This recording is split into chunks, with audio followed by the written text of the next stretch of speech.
사도신경으로 신앙 고백하심으로 새벽 기도회를 시작하도록 하겠습니다.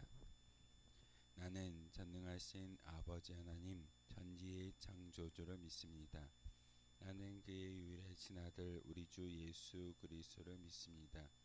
그는 성령으로 잉태되어 동정녀 마리아에게 전하시고 본디오 빌라도에게 고난을 받아 십자가에 못 박혀 죽으시고 장사된 지 사흘 만에 죽은 자 가운데서 다시 살아나셨으며 하늘에 오르시어 전능하신 아버지 하나님 우편에 앉아 계시다가 거기로부터 살아있는 자와 죽은 자를 심판하러 오십니다. 나는 성령을 믿으며 거룩한 공교회와 성도의 교제와 죄를 용서받는 것과 몸의 부활과 영생을 믿습니다. 아멘. 찬송가 366장 함께 찬양하겠습니다. 찬송가 366장입니다.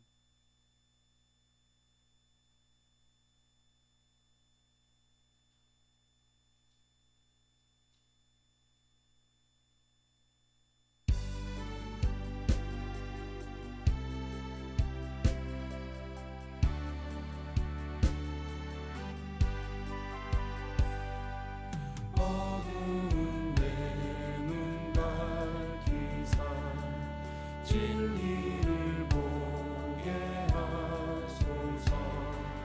진리의 열쇠 내게 주사 참 빛을 찾게 하소서.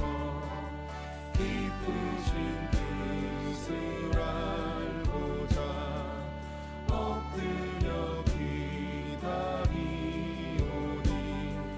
내 눈을 뜨게 하소서. 성령이여 막혀진 내 귀 여시사 주님의 귀한 음성을 이 귀로 밝히 들을 때에 내 기쁨 한량 없겠네.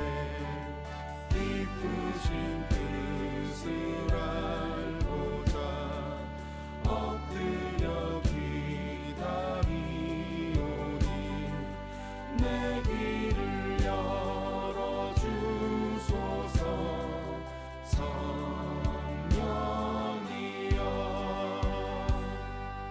공해진 내 입 여시사 복음을 널리 전하고 차가운 내 맘 녹여주사 사랑을 하게 하소서.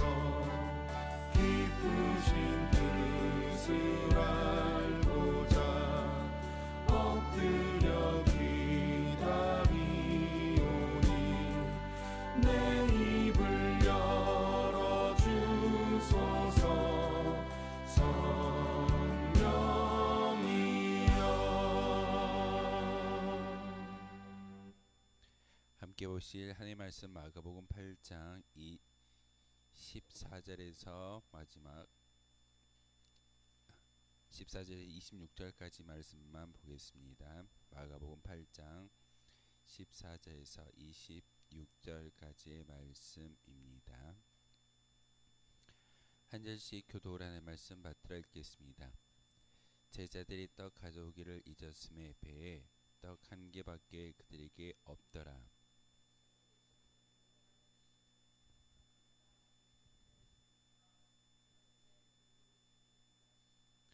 제자들이 서로 수군거리기를 이는 우리에게 떡이 없음이로다 하거늘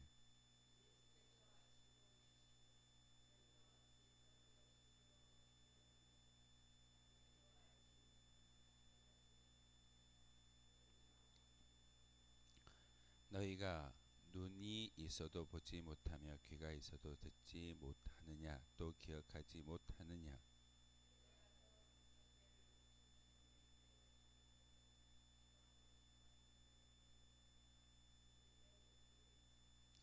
또 또 7개를 4,000명에게 떼어줄 때에 조각 몇 광주리를 거두었더냐 이르되 7이니이다. 베세다의 이름의 사람들이 맹인 한 사람을 데리고 예수께 나와 손 대시기를 구하거늘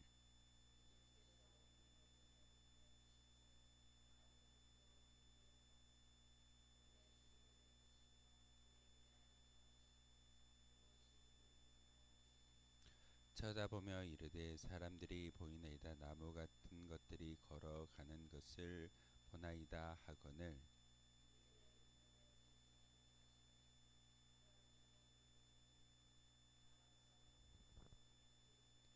함께 읽겠습니다. 예수께서 그 사람을 집으로 보내시며 이르시되 마을에는 들어가지 말라 하시니라. 아멘.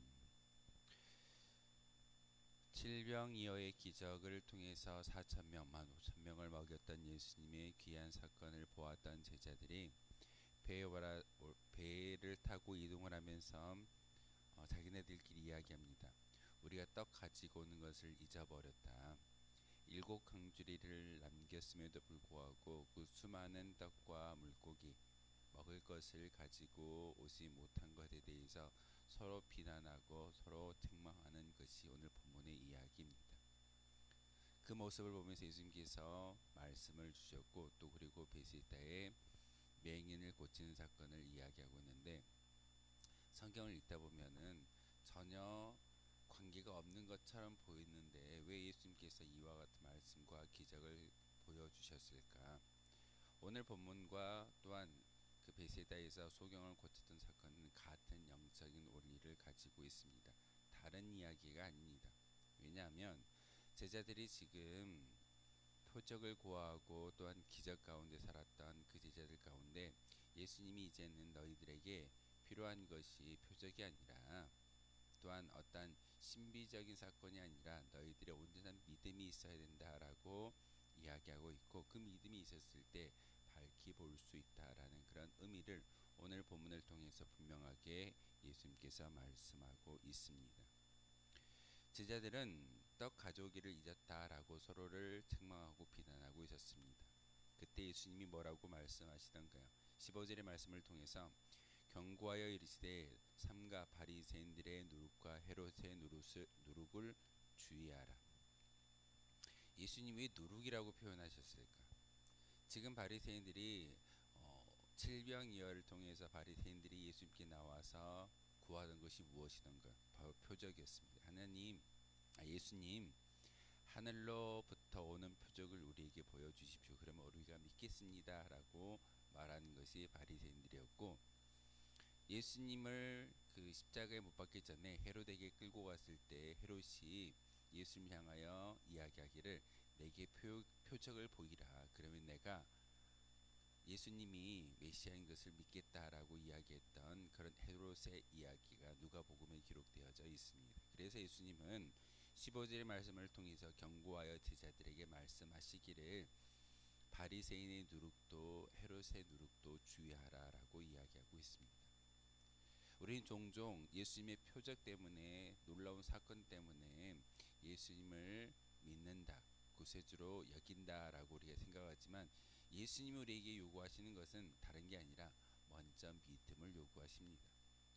여러분이 이 자리에 나와서 말씀을 듣고 기도하는 것 사실 예수님의 특별한 어떤 기적적인 힘 때문에 나와 있는 것이 아니라 우리는 예수님을 온전히 믿기 때문에 이 자리에 올라와 기도하는 것이고 그리고 예수님께서 15절의 말씀을 통해서 우리는 예수님의 표적이 아니라 믿음의 고백을 통해서 천국을 소망할 수 있는 그런 영적인 사람들이기에 오늘 우리가 불러드렸던 찬송의 가사처럼 성령님 내 눈을 내 귀를 내 마음을 열어주십시오라고 기도하는 찬송하는 믿음의 성도이어야 합니다. 그런데 예수님은 그렇게 제자들에게 이야기했음에도 제자들은 동문서답하고 있습니다.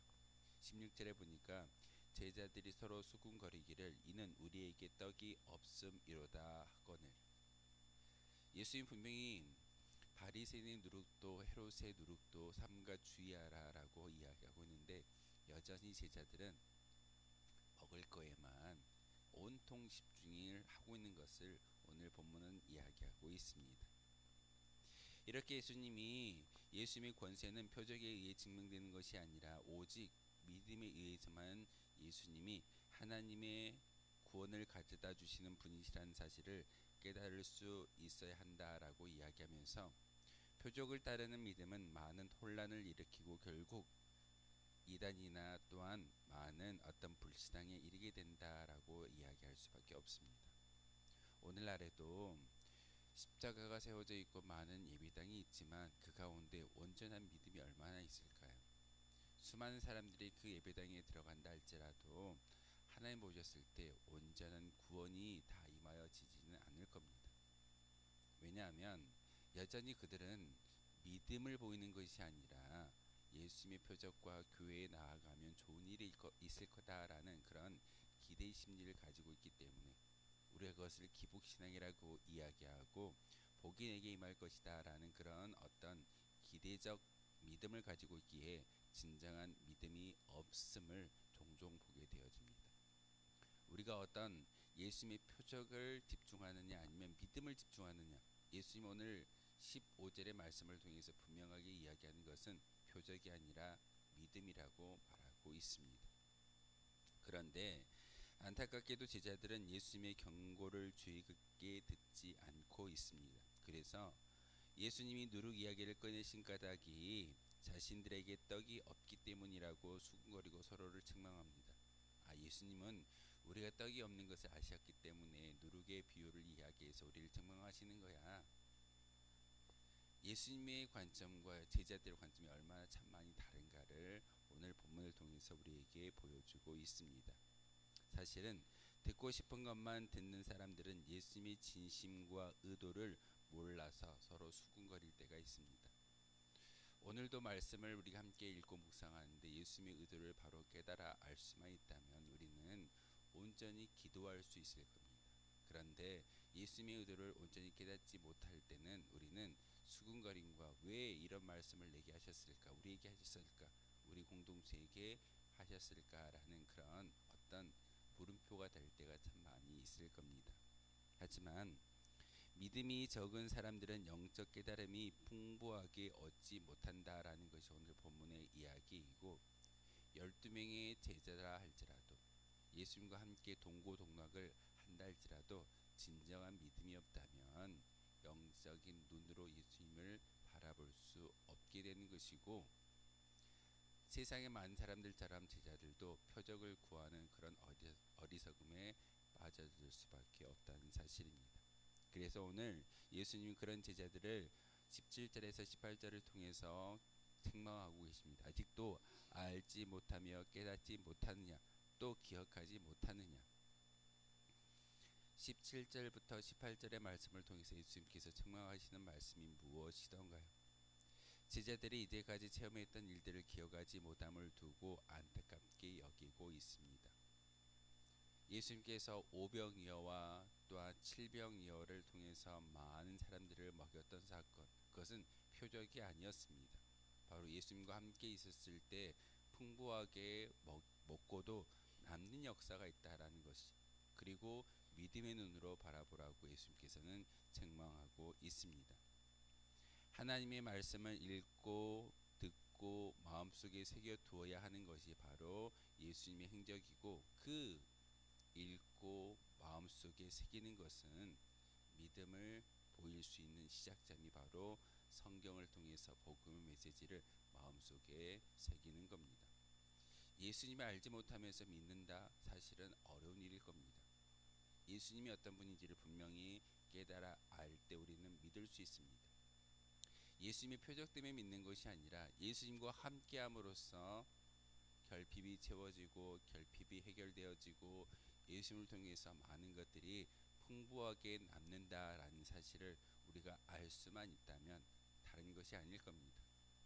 우리의 배고픔, 우리의 배를 채우는 것이 아니라 우리의 영적인 모습을, 영적인 갈급함을 채울 수 있는 분이 예수님이라는 것을 우리가 믿고 고백할 때 그 믿음은 진정한 하나님 나라를 소망할 수 있는, 우리의 신분을 바뀌올 수 있는 진정한 믿음의 증거이어야 합니다. 그래서 그렇지 않으면 마음이 둔해지고 영안이 어두워져 육신의 일만 도모하고 눈이 있어도 보지 못하고 귀가 있어도 듣지 못하는 상태가 되어 버릴 수도 있습니다. 지금 제자들이 그렇습니다. 예수님과 그렇게 많은 시간을 보내고 많은 기적을 보았음에도 불구하고 여전히 그들의 눈은 닫혀져 있고 그들의 마음은 어두워져 있습니다. 배에서 내려 베스다에 도착했을 때 사람들이 눈먼 사람을 데리고 왔다라고 22절을 통해서 이야기하고 있습니다. 예수님이 눈이 있어도 보지 못하며 귀가 있어도 듣지 못한다라고 말했던 18절의 말씀을 다시 한번 증거하기 위해서 베세다에 도착하자마자 눈먼 사람을 고쳐주는 그런 사건을 그들에게 보이고 있습니다. 제자들을 꾸짖으신 이후에 바로 눈먼 사람이 등장한 것은 제자들이 영적인 상태를 적나라하게 드러내는 그런 모습이기도 합니다. 나와 함께 있기 때문에 너희들이 복되는 것이 아니야. 너희들이 영적인 눈이 열려져 있지 않다면 이와 같이 맹인과 같은 그런 삶을 살아갈 수밖에 없어. 예수님과 함께하고 예수님의 믿음의 고백을 통해서만이 진정한 예수님의 제자가 될 수 있음을 깨달으라라고 그 베세다에서 맹인을 치유하는 사건을 보여주고 있습니다. 그런데 예수님이 안수하심으로 눈먼 사람을 치유해 주시는데 한 번에 고쳐 주신 것이 아니라 두 번에 걸쳐 안수하셔서 고치신 것이 오늘 본문의 이야기입니다. 예수님이 능력이 조금 떨어졌을까요? 그러지 않을 겁니다. 제자들을 비롯해 유대인들이 영적으로 얼마나 깊은 어둠 가운데 있는지를 암시해 주는 사건이기도 합니다. 예수님이 능력이 떨어졌기 때문에 두 번 안수해서 그 눈먼 자가 눈을 뜨는 것이 아니라 이만큼 예수님을 진짜로 믿어야 되고 잘 알아야 할 바리새인들과 유대인들이 영적인 어둠 속에 갇혀 있기 때문에 그들의 모습을 일깨워 주기 위해서 이 베스다의 눈먼 자를 고치시는데 두 번 안수함으로써 한 번은 어렴풋이 보이는 그런 모습으로 다시 두 번째 안수함으로써 밝게 보인다라고 말하고 있습니다. 유대인들의 영적인 상태가 지금 첫 번째 안수했을 때 상태입니다.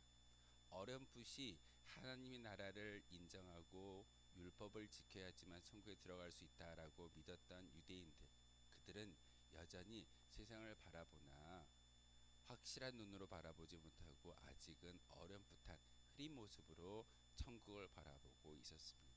하지만 예수님께서 진정으로 다시 한번 안수하셨을 때 밝히 보았던 그 눈먼 자의 병 치유함의 사건이 유대인들에게 심지어는 하나님이 창조하신 모든 백성들에게 전하여지기를 간절히 소망하시기에 두 번째 안수를 통해서 밝히 보는 사건을 그들에게 보여주고 있습니다. 그런데 그 베세다의 사람을 어떻게 치유하시던가요? 마을 밖으로 한적한 곳에 나아가서 그에게 안수하심으로써 치유한 사건을 다시 한번 보여주고 있습니다. 그것은 바로 예수 그리스도의 그 표적과 기적이 하나님의 영광을 가리우지 않기 위해서 마을 밖으로 나갔다라는 그런 말입니다. 우리의 믿음이 이러해야 합니다. 내가 드러나고 나의 자랑이 드러나는 것이 아니라 나를 통해서 우리를 통해서 하나님의 영광이 드러날 때만이 진정한 믿음의 고백자라고 말할 수 있습니다. 우리는 종종 내가 드러날 때가 참 많이 있습니다. 예수님도 베세다의 눈먼 자를 치유하셨을 때 예수님이 분명히 드러날 수도 있었을 겁니다. 그럼에도 불구하고 예수님은 자신을 철저히 가리우기 위해서 마을 밖으로 그 병든 자만 홀로 데리고 가서 안수하시고 치유하는 사건을 보여주고 있습니다. 우리가 예수님을 믿는다라고 이야기한다면 나를 철저히 내려놓고 나를 통하여 하나님의 영광을 온전히 보여드릴 수 있었을 때 우리는 진정한 믿음이 있다라고 말할 수 있습니다. 예수님은 무지한 제자들에게 눈이 있어도 밝히 보지 못하는 또한 제자들 끝까지 포기하지 않으심을 오늘 본문을 통해서 우리에게 가르쳐주고 있습니다. 결국에는 밝히 보고 깨닫고 땅끝까지 이르러 주님의 증인으로 살게 하셨는데 그 원리는 바로 바로 우리의 영안이 예수님을 통해서 온전히 열려질 때 믿음의 고백을 통해서 살아갈 수 있다라는 사실을 우리에게 알려주고 있습니다. 여전히 영적으로 어둡고 미약하고 무지한 상태에 있다 하더라도 낙심하지 말아야 하는 것이 바로 이 이유입니다. 예수님은 끝까지 제자들을 사랑하셨습니다. 영적인 무지 가운데 있을지라도 그들을 놓지 아니하고 그들을 내치지 아니하고 결국에는 끝까지 그들을 통해서 예수님의 복음이 증거되어졌음을 우리는 잘 알고 있습니다. 주님이 결코 포기하지 않으시고 우리를 고치시고 깨닫게 해주시고 밝히 보게 해주실 것입니다. 이것이 바로 하나님의 뜻이며 예수님의 목적입니다.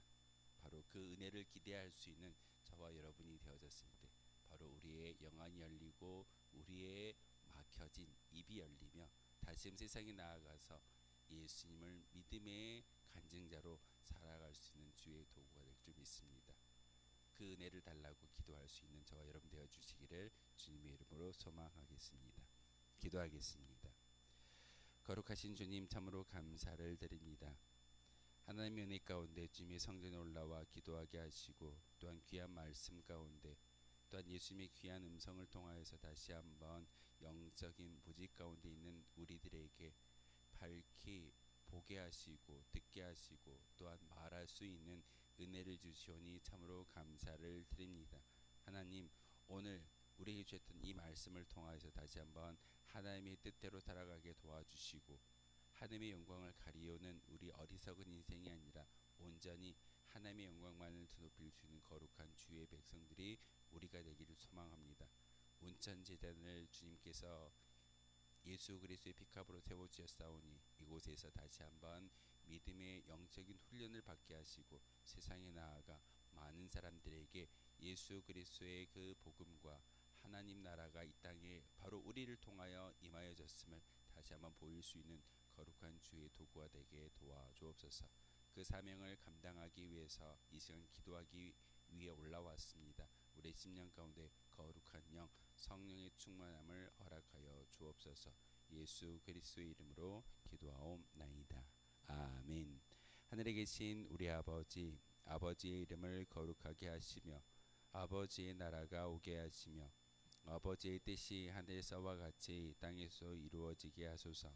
오늘 우리에게 일용할 양식을 주시고 우리가 우리에게 잘못한 사람을 용서하여 준 것 같이 우리 죄를 용서하여 주시고 우리를 시험에 빠지지 않게 하시고 악에서 구하소서. 나라와 권능과 영광이 영원히 아버지의 것입니다. 아멘. 오늘 말씀을 생각하며 기도하도록 하겠습니다.